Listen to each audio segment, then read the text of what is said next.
Hi, this is John Barber from IDW Publishing. You are listening to the Geekcast Radio Network.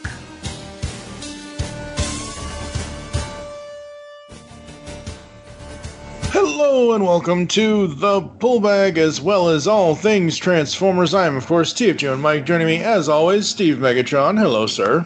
Hello. And it is once again time for an AUTOBOTLY month. We either have AUTOBOTLY April or AUTOBOTLY August, and I figured, what the hell, why not do an AUTOBOTLY April? And we are here to talk about Transformers, the 2019, the new universe from IDW, Volume 2, The Change in Your Nature. Now, IDW has changed the way they collect things, apparently. Instead of doing, like, having Galaxies be all one trade, all 12 issues in one trade, or something like that, they are putting everything in the regular volume trades, and I guess it's in story order. I assume it is. And Volume 2, along with Volume 1, I think, I don't remember. We did Volume 1 a while ago. Volume 2 includes Constructicons Rising, Wannabe, The Change in Your Nature, and RC and Greenlight Run. So I find this interesting because we've already covered Constructicons Rising and Wannabe in single issue format. This is why I usually like picking one or the other. So for us here in the trade, we have to go all the way up to page 135 of the trade.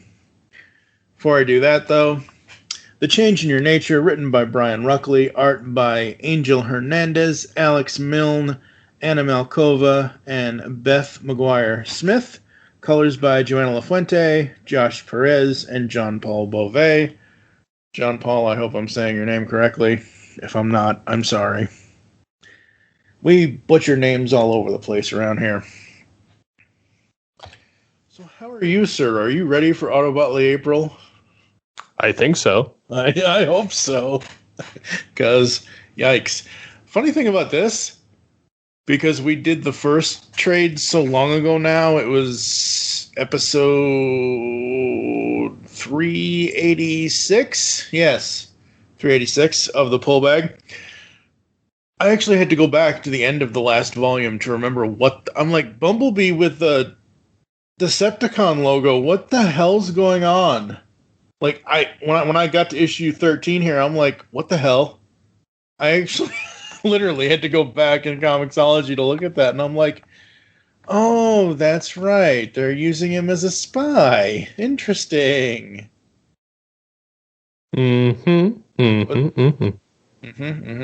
But this is The Change in Your Nature. And man, this thing is packed full of stuff. Oh, there's a lot of bots. Oh, there's a lot of bots, there's a lot of cons, there's a lot of this, there's a lot of that. No humans, thankfully. At least not yet. Who knows?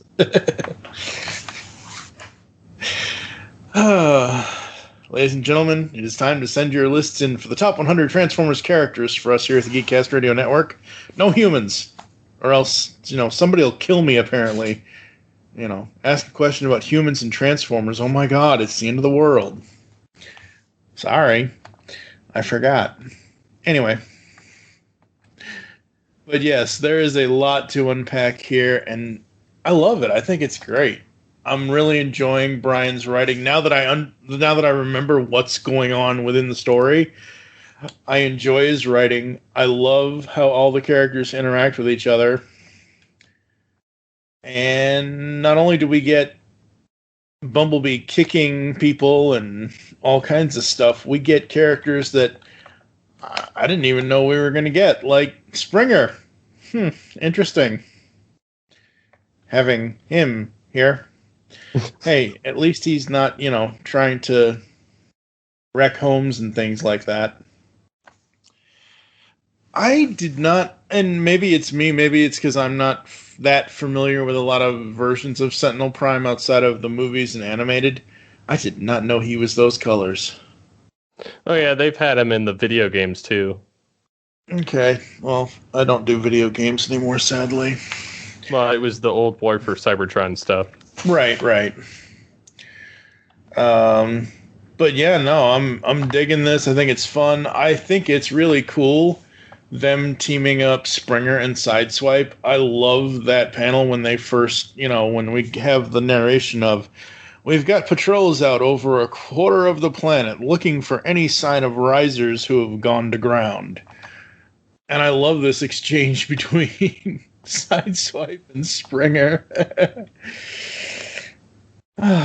We're close. I'll clear the approach, Sideswipe. What? No, wait. You triple-changing cheat of a flyby rustbot. You save some for me. I love it. I can hear Michael Bell and Neil Ross in my head right now, and it is so awesome. What are you thinking of issue 13 as we start off the change in your nature? It's interesting. I'm being that I'm not familiar with like galaxies and some of the stuff prior. A few things are like left questioning, and I noticed like again they're doing the Ascenticons, which seems to be the precursor to the Decepticons. Oh, it is. The Ascenticons, the Rise, all of that. It's all Megatron's doing. Only it looks like he's trying to go a more noble route, and Shockwave and Soundwave are just kind of, whatever. Yeah, especially Shockwave. Shockwave is always, whatever is logically going to get the job done. Yeah, he gets his, which I'm thankful. Yeah, that was a little disturbing. Yeah. Little disturbing. No, but I really enjoy it. I love the backgrounds. I love that you have both bots in bot mode and vehicle mode. I love the whole battle ambush we get here in the first part of the change in your nature. And I just think it's really fun. Yeah. You have essentially what is a season 1 bot being teamed up with a season 3 bot. I mean, technically Springer did debut in the movie, but I wasn't sure what Autobots were going to be. And that's the other thing I want to talk about, is that apparently everybody is Autobots, but nobody's wearing an Autobot symbol. Well, they're just Cybertronians, basically. Yeah, at this point, yeah. And then, of course, obviously Elita and Bumblebee are wearing Decepticon, Ascenticon symbols. I love that Soundwave catches them. Man, the drawing and the colors and the lines on... Look at, it's literally the tape deck. Like, there's the panel where he catches them. What are you doing? Obviously, I can't do a Soundwave voice, and no vocoder needed. But you look at the lines, like, under his arms and by his torso and by his midsection where the play and pause and all the buttons. Like, wow, really nice detailing. Absolutely love that.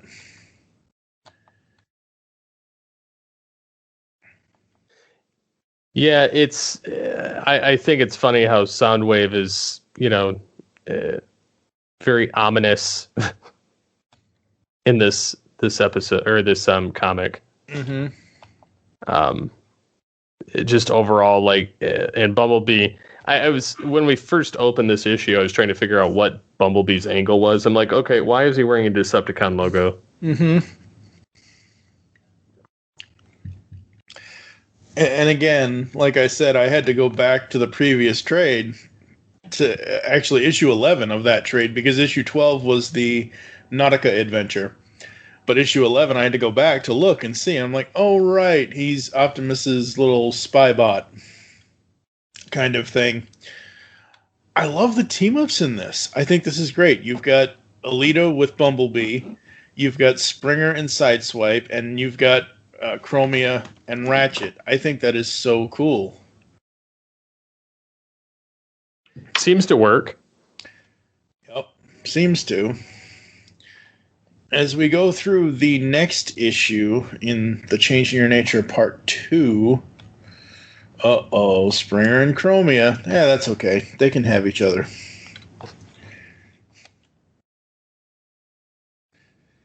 But we open with, more of the battle, and hey, look, an old man Cup. Wow. All he needs is a cigar in his mouth, and he'll look really cool. Well, it kind of reminds me of the Generation 2 comics from back in the day, like these aesthetics that they're giving in that particular panel. Yeah.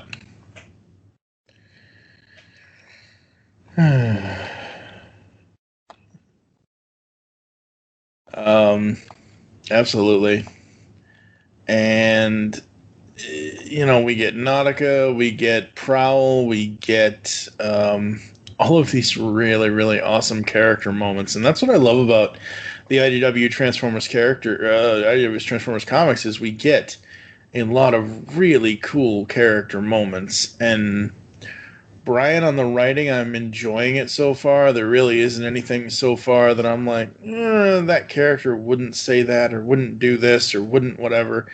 Here's the thing. They're creating a whole new universe. Yes, they're still using established characters, but they still have to give those characters personality within... Well, the only thing I have a gripe with, and I think it's because I like more concise storytelling, is that there's so many characters to follow. Right. I don't know who I should be really... like there's certain plot lines, like you got your A line, your B line, your C line. I don't know per se what the most important part of the plot line is. I mean, other than, it's the Megatron's regime, but when you kind of break it down, you have all these different players going on. And yes, I get it. It's for an overarching, reveal later, but I'm kind of at that weird stage where I'm kind of I don't know if I need as many characters as are showing up to get the point across. I think because and I think this is where I prefer the storyline of Beast Wars better. Is it's concise. You have X amount of characters, and that's it. Right, and I understand that. Yeah. Yeah, but I mean, for me, I know who about 50% of these characters are. And then the rest of them mean absolutely nothing to me. I don't even recognize them by looking at them. Yeah, some of them I don't recognize, and I can hear their names and see their names and things like that. But again, it's them either throwing new characters in or characters that they want to build up. But we still have our Soundwave, Chromia, Bumblebee. You got Acid Storm. You got Elita 1. You got obviously you got Megatron, and here pretty soon in these pages of this specific issue of this trade, Starscream shows up. And I love that they're using the Cybertronian jet from War for Cybertron and all of that. I think that's cool. And the plus side about Starscream is he's like, has anybody thought to ask why Bumblebee's here? He's like, why do you think I fired Soundwave? Exactly. He's like, he's an idiot. Starscream's like, I know treachery. That's kind of my thing. And I think it's interesting seeing this is not exactly... I mean, it is before the war, and obviously we will get to Rise of the Decepticons and things like that in the next trade and whatever, but I like seeing the Transformers work together, because it's not we've seen it before, but briefly. This is something I've said for years now. For me, the only place you can, unless you're making $1 million per episode, the only way and place you can flesh out character and have them grow or have them even not grow is comic books. Yes, did the Decepticons and Autobots work together in the G1 cartoon at times? Sure, there were plenty of times where they had to work together. There were plenty of times where, even though Megatron was going to double-cross him at the end, he had to give Optimus a handshake and say, okay, we'll work together for now until it doesn't please me anymore, or doesn't appease me, or doesn't benefit me in any single way. Whereas here, they're not quite, they're Autobots, but we know them as Autobots, but they're not quite Autobots yet. Like you said, they're Cybertronians. And there is the Ascenticons, there are the Decepticons, or there will be the Decepticons, kind of thing. And I really dig how they're doing this and how it's being told. I think it's really fun. Now, I've known about this guy for a while, but he's been on several of our episodes here inside the Pull Bag. Mikey from Moonbase 2, he had said something to me about how in single issues he felt that the Brian Ruckley stuff didn't read correctly, or didn't read... It didn't feel like, for him, that it was something that could continue. And I don't know, because I'm not reading it in single issue, I'm reading it in trade, and you get the end of this part of the, this issue before we get into issue 15, it's... the last panel of issue 14 is, why in a race against catastrophe? We are in a race against catastrophe now. One misstep and we fall. And that's Megatron's line, and that's how you end issue 14. Now, for me, if I was collecting this, or if I was getting this single issue from like a comic book shop or something, I'd be like, okay, I'll be here next month for my next Transformers fix. Because what a way to end that. I love the cover for issue 15. Megatron with the Decepticon symbol, and Flame War, and Nautica, and Soundwave, and Shockwave. Love that. That is so cool. So we start this one off with the Autobots. Yep. And I love how Sentinel is like, it's deception, all of it. Well then. That's where they get the name from. I mean, he's not wrong in not getting into real world politics, but some of the stuff he's hitting on here kind of sounds like the BS that we're handed all the time. Right. They promise unlimited this, unlimited this. Mm-hmm. False problems, false solutions. Yes, and it's kind of like and Megatron scanning the news, and I think it's hilarious how he's plugged in, getting ready for his battle with Shockwave, and then J-Axis is behind him. Yeah, the fact that J-Axis is behind him creeps me out, because J-Axis is not somebody anyone should trust. Well, also he originated from the G2 comics, right? And he was a part of the second wave of Cybertronians that were more advanced than the originals. Right. And this whole scene, so we see Megatron in the chair, and, J-Axis is he says, such intense energon flows will not be entirely pleasant to Megatron. Click. I think it's funny his eye changes from red to purple. I think that's awesome. Yeah. I think it's intentional, but... Well, I think the thing of it is that they've colored the energon in the vials purple, so it's energon flowing into his brain, into his this, into his that, and I love these monologue panels. Where Megatron goes into his internal monologue, and we get kind of a backstory of things that happened in the past, and I mean, it's just fun. I love seeing this backstory. I love finding out about this. I love the fact that we now are in a world where Megatron has varying origins. And each origin is different, and not every origin is the same thing. This isn't the Megatron from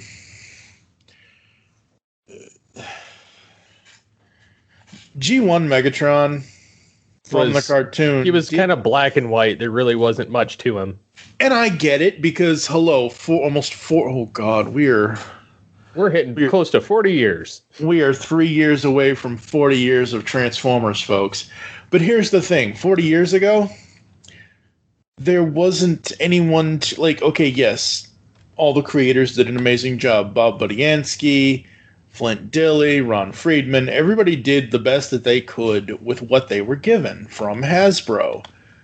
But now we live in an age where you can create this minor / gladiator storyline, and I love that. I love that Megatron wasn't always the big bad evil that he becomes. Like, there was a clear choice made. Hey, look, Autobot symbols. Yay, finally. So the next few panels is where we find out that Bumblebee is a spy for Optimus Prime. Or Orion Pax, I should say. I'm gonna get that screwed up all the time, folks. We have for years here inside the pull bag. Sometimes he's Orion, sometimes he's Optimus. It's all Peter Cullen's voice in my head. How are you feeling about the art in this specific part of the trade, this specific issue? How do you like or dislike how Optimus looks, how Megatron looks, all that stuff? I don't have a problem with it. A lot of this style reminds me of the G2 comics. Very rough in some areas, but very polished, shiny, angular. It very much reminds me of the G2 comics in many ways. But I like the look that Prime has here, and or Orion. It's the same stinking body. And Megatron with all of his flashbacks and whatnot. I do like the massive the headbutting of powers with Shockwave and Megatron just laying the smackdown after he calls the his two heavy hitters. Six Shot and who's the other one? Good Lord. Slipstream. Slipstream. And he calls him in and he's like, "You two, stand there. Don't move." He's like, "You two, stand there and do not move." And then he just grabs a fusion cannon and just whops him. Yeah. And then chucks it aside and he gets shot through the stomach and he's just like, okay. And then he just snaps it right off. Just tears him a limb for mismatched limb. And then he sees the other two come after him and he says, "Do not move," and then just continues the beatdown. Yeah. As much as I love Shockwave's a creepy character, but always has been. But he got worse with he got really bad with various iterations of Transformers. Yeah, you should see what he did in the last IDW universe. I mean, the whole universe is basically Shockwave's fault. But anyway, but he also was the fault of the Dreamwave stuff too. Mm-hmm. They were leading up to Unicron coming, and it was his fault. Yeah, I love the end of this battle. Megatron's like, "Does anyone else require an explanation of the hierarchy?" Works for me. I think it's all clear enough. Very good. Crisis averted. And he's just wiping essentially what is blood, but his energon off his face. He's just kind of, I'm like, God, if his eyes were still purple, that was gonna be my new profile picture. I love it. I think it's awesome. We go back to the Autobots and Sentinel Prime, and Sentinel doesn't want to hear nothing from Orion. Nope. Has no interest, just wants to do what he's going to do. And I can't even say anything about this Sentinel because this Sentinel is not the annoying Sentinel that I know and quote-unquote love from anime. This Sentinel is, like you said, G2, dark, it is sadistic, that kind of thing. And yeah, I love the variant cover. Oh, of course I love the variant cover for issue 15 because it's by our guy. It's by Josh Burcham, the Shockwave cover with the Decepticon logo in his eye. Oh, love that. I can't decide what Optimus and Megatron are doing on the cover of issue 16. I have no, like, it looks like they're in front of a Vegas slot machine at the top, and at the bottom it's stained glass, but I have no idea what they are doing. Like, they're either talking to each other or they're trying to play, handsies. I don't get it, but whatever. Issue 16 starts off with the Autobots and Starscream, of all people. And I love Starscream's line here. He says, "What's ridiculous is a psychonaut in the grip of an infatuation. You'd think he'd be professionally immune. I wouldn't worry about it, though. Proxima and Crosscut were similarly gripped in the past. They both bounced off her, just as everyone does." And then, I forget who it is, somebody calls him absurd. He goes, "You're absurd." "Certainly, but aren't we all? Aren't we?" Like, I need Frank Tadaro to do that line. Like, me sitting here talking to Frank and just calling Starscream absurd and him replying, "Certainly, but aren't we all?" Oh, God, I could hear that in Frank's voice. I hear it in Lada's. Well, yes, obviously, but I mean... That's like, I hear it in the original versions. No, absolutely, but, like, I think my thing is, I've seen several old, because lovely people up there in Canada, TFCon, Protoman, and all them, have uploaded panels from years ago from TFCons of past. And one of them was, it's a panel with Frank Tadaro, Jason Marnosha, and John Bailey. And in one of them, Frank, as Starscream, is like, "Hi. Hi. I was curious, like, who gave the idea of Starscream being, like, one of the leaders of Cybertron, just out of plain curiosity?" Some weirdo. What do you mean, idea? He's always one of the leaders of Cybertron. The true leader of the Decepticons. Consequently, Cybertron. Is there something? Do you need a lozenge? I actually have one of them. I'm good, thanks. I don't know. The writers, people smarter than I am. I'm just a monkey who reads the lines, but... I can't wait. Cannot wait. Gotta send that email. Anyway... So we get Megatron. This is a case of I don't know who the hell this is. Who is talking to him? It looks like a pink version of Cyclonus. Or it looks like Ironhide with a matrix on his head. Like I am from the Primus Prophets, and I have come to tell you that you. Yeah. I don't know. I tell you this because I want no part in these lies and petty treacheries. Oh, okay. So this is not this is one of Sentinel's cronies. Okay. Got it. It's an inconsequential bot, because look who comes out of the shadows. Starscream. Starscream, Megatron.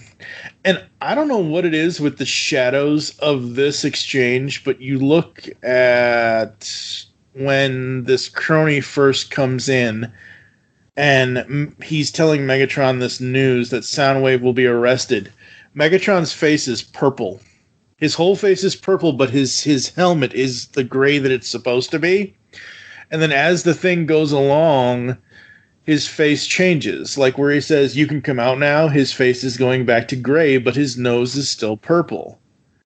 And then in one panel of him and Starscream, it's all gray again. I don't know if that's I don't know what's going on with the colors there. I don't know if that's to show emotion on his face.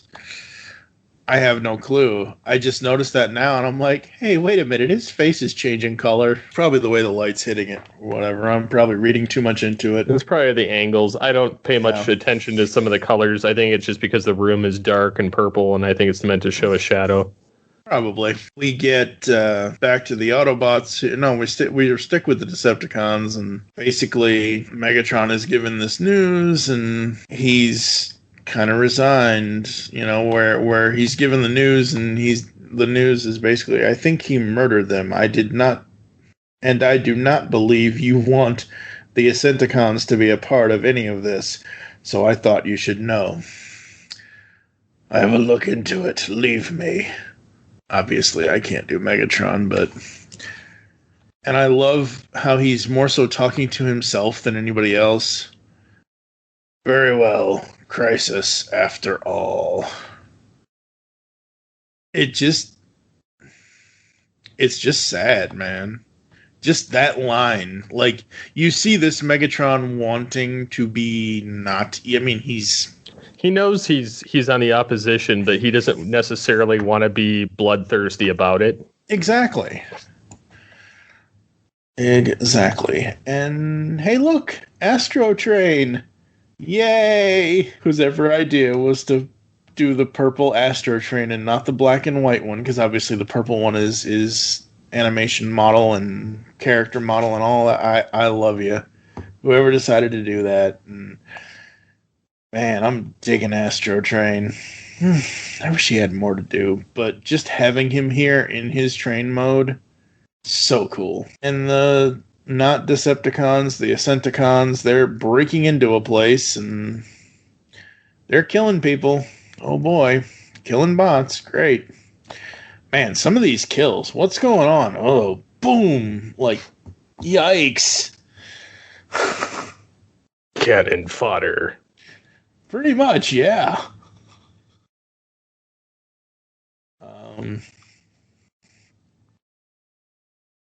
Yeah, this is a big old fight right now, and really, really dig. Again, the colors here pop so much. Absolutely love it. Really digging it. Slipstream, plug our box of tricks in, Blackjack, and plug yourself in, Skystalker, and they're doing their thing to... Your turn, City Speaker. I know. I don't know. I'm not sure. Oh boy, remind him of his commitment for the cause. Lord. So they are waking up Vigilum. That's not good. That's just not... It's not good. So what are you thinking after this one? I mean, I like the aspects with Megatron in it and Starscream, but for the other bots that are the public enemy number one, I have no idea. Yeah. Well, I mean, I think the whole break-in thing was to obviously get to the communication with Vigilum, and Vigilum, you know, is a Titan, and they're basically going to wake up a Titan, essentially. I love the Hal Laren alternate cover, which is Optimus, Bumblebee, Chromia. I love that. I think that's super cool. But I really dig Livio's cover for issue 17. It's Megatron in all red with Cybertron in his sights. Oh, I love this cover. See, look, Megatron can be red without having to be a dragon. But he's so much better. True.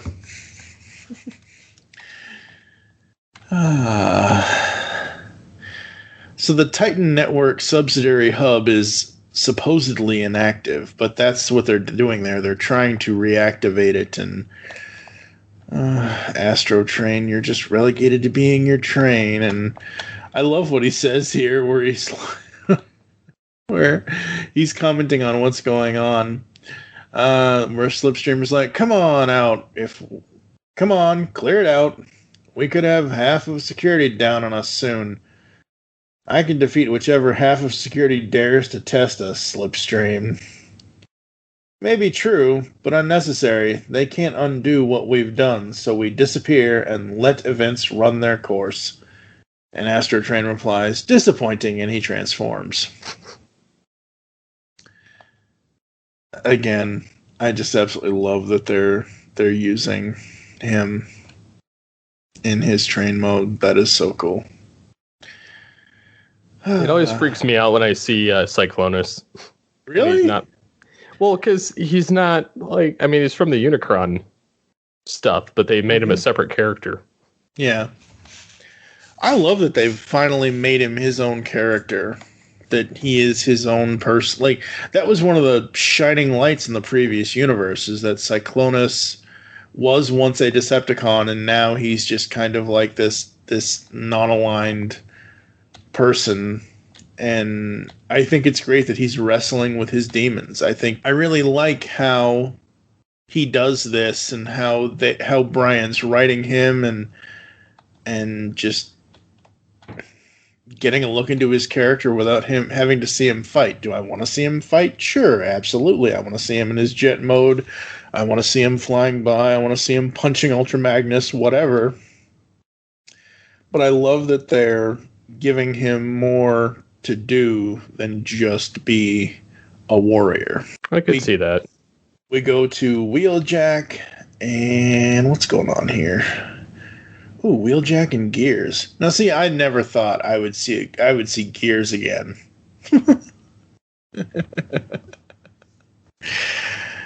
Oh, Gears, that bot. Love just seeing all of this stuff, like Cosmos and Gears and Wheeljack. Like, this whole part of the part of this issue is like, holy crap! How many classic characters can we put in here to get your eye to catch to each one of them? A lot, apparently. So they're on the Winged Moon. And what are they doing up here?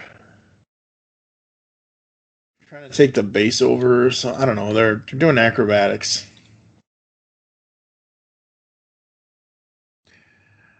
Oh, that's what they're doing. They're trying to get the Titan net up. That's what it is. And that's not... it's working, but it's not really working all that well. Yeah, I kind of lost it at the end of this because I'm like, what in the hell? Like, we start with all of that, and then we go to dance break. Really? That was because it's aboard the Titan Lodestar. Okay, got it. I will say I kind of checked out at the end of this issue because I'm like, what in the hell is going on? Like, seriously, like, as I'm just kind of going back through this, I'm like, what the fuck? But this is Vigilum waking up, and it's not a good thing, folks. Not at all. What did you think of all of this space stuff? I mean, I don't mind the space stuff. I can see that they made an effort to try and do something different. Especially them dangling in outer space and varying degrees.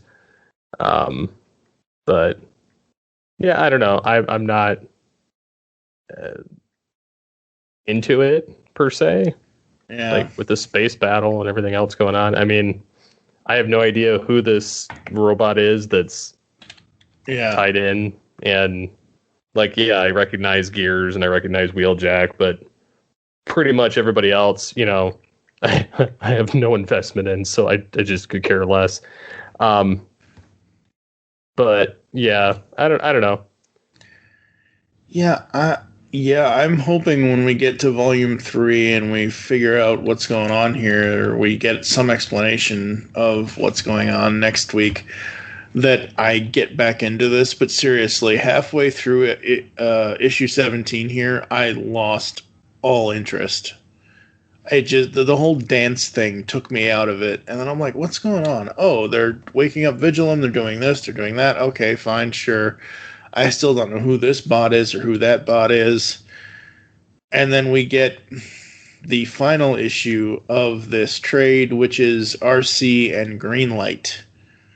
Now, I like how they're doing this. Like, they give us the full arc of what this part of the book is supposed to be, which is the change in your nature. We get the full story arc there. You know, I mean, it's still going to continue. The arc isn't over, but the arc in changing your nature is over. And then we get this kind of like breather at the end, which is the same thing we got in the first volume with the Nautica issue. Mm-hmm. And this is a RC and Greenlight story, and I have no idea who Greenlight is, but I liked how this was written. I thought it was interesting. I thought it was fun. I love the brighter colors, because they're a little bit brighter in this than they were in Changing Your Nature. And it's basically RC and Greenlight trying to escape together. I guess that's the basis of it. I don't know. Yeah, this went downhill really fast, folks. Sorry. Seems like we've lost all our steam. Like I said, I enjoyed the story. I like the art. I like the fact that RC has to, kick ass. Which that I don't have a problem with. I just, yeah. Yeah, it just, I don't know, that shift at the end of the middle of issue 17 just all of a sudden was like, this is a whole different book, and I don't, what am I missing here? I don't know. I do like the transformations, obviously. I like RC's Cybertronian mode. I like Greenlight's mode. I love the background colors, obviously explosions, and they do have some dark colors in here, but I love just how, like I said before, the juxtaposition of how dark it was in the end of Changing Your Nature to almost how pastel it is in here, which is kind of a nice contrast between the dark and the light. And yeah, we get the alternate covers at the end. We get the end of this story where RC and Greenlight, and I assume that's not Chromia. I don't know it's just RC and Greenlight. They get to be together and they're in the thing. Sorry, folks. Like I said, that's the thing about IDW putting all of these in the trades now. This trade was, I want to say, I know the third trade, which we'll be talking about next week, that was $25 digitally. Wasn't even on sale yet, kind of thing. And yikes. But hey, it's Autobotly April, and we got to give you guys Transformers content for Autobotly April. Overall, Volume 2, like I said, I love that they did do this stuff with putting galaxies in here. I just think it would have been better if it was the main overall story and galaxies would just be, oh no, I'm sorry, apparently Volume 3 was $18. At least it is now. I just wish that Galaxies was just all in one trade. 12 issues, one trade by itself. What would you give Volume 2, 0 to 5? I would probably give it a 3.5 or... yeah, I mean, I would probably... I want to give it a 4, but there's enough that took me out of it that I wasn't just super invested. Yeah. I'm going to give it a straight 3. I almost want to give it a 2.5. I did enjoy the Change in Your Nature storyline up until the point where it just went all haywire and just took me out of it. I am still enjoying Brian Ruckley's writing. I just wish it was a little bit more concise, maybe a few less character introductions. That was the thing, like we were introduced to so many new characters that we don't know, and I'm not saying, oh my god, I'm a G1 fan and Beast Wars doesn't count, but I'm not saying any of that. What I'm saying is find a way to mix the two. Find a way to put the classic characters in with any new additions you want to make, and then write it to the point where we get, like, again, it's probably just me, but you said you felt disconnected too, but I don't know. Maybe it's just the way the story was. I have no clue. I do know, next week, when we talk about Volume 3, All Fall Down, we do start with the Rise of the Decepticons arc. We then have Wheeljack Orbital Decay, and then they continue collecting galaxies. They actually finish collecting galaxies in this trade, which is Gauging the Truth and Storm Horizon. So most likely, folks, instead of doing galaxies by itself, like I was going to have us do, the single issues, we're just going to cover it as part of the trade, which it's at the end of the trade for Volume 3. And I do know that Volume 4... Volume 4... it's a lot. It collects 20 through 25 and Transformers Escape 1 through 5, I believe. Let me look at this really quick. Yeah, Transformers Volume 4, Declaration of War, collects Transformers number 25 to 30, and the Valentine's Day special one-shot, as well as Transformers Escape 1 through 5. That's a lot to read, folks. And like I said, I love that they're finally collecting them, and this is the one that's $25. I love that they're collecting them like this, but at the same time, I know I have the option of reading them individually, but I haven't bought the Transformers Escape series yet, and the prices aren't ready for me yet to do that. Anything you want to bring up? Anything you want to talk about before I get the heck out of here with you? No, I don't think so. All right. Join us next time, episode 407 of The Pull Bag, where we will be talking about Transformers Volume 3, All Fall Down. You can find us on social media. I am at TFG1Mike. What is your Twitter? At SCP-21. Make your great escape into comics, and we will catch you next time here inside The Pull Bag. You've just heard the latest episode of The Pull Bag, the GCRN's first comic review and discussion podcast. There are several ways to get in touch with us and leave feedback for the show. You can visit the website, geekcastradio.com, where you can comment on the episode and all of our different podcasts. You can rate and leave a review for the show on iTunes. Be sure to leave us feedback. Become a fan of us on Facebook, facebook.com/thepullbag.